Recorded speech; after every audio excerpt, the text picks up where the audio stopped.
د نړۍ هر غافل په اذان ویښوم زه بلال خوب ولی جهان ویښوم زه بلال خوب ولی جهان ویښوم.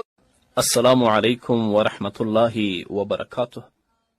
قاری محمد جعفر حماس د لغمان ولایت د مرکز نه سلامونه را لیږلي او د سلام نه یې وروسته لیکلي چې زه یوه پوښتنه لرم. پوښتنه مې دا ده چې ځینې خلک د ټولنیزو صفحو له لارې دا حدیث نشروي چې نبی کریم صلی الله علیه وسلم فرمایلي چا چې د روژې خبر د هر چا نه اول ورکه پر هغه د جهنم اور حرام دی. نو پوښتنه مې دا ده چې دا حدیث صحیح دی که ضعیف دی. قاری صاحب محترم،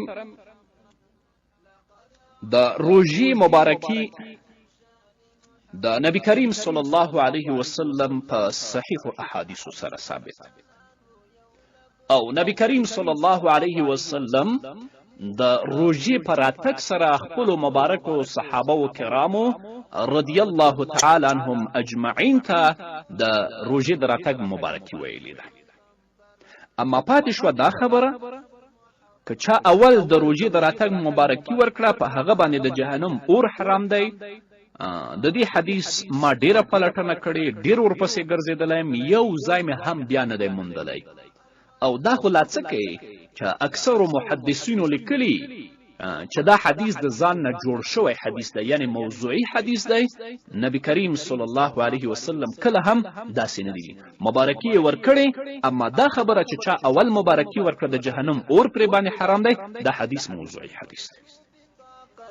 لكنها لا تعد مع المسق يا الأوساخ برخشان محمد. درنو دوستانو، زمونږ د یوټیوب چینل در سره سبسکرایب کړئ تر څو زما دینی خپرونې او نور اړین دینی مسایل تاسو ته پر وخت ورسیږي.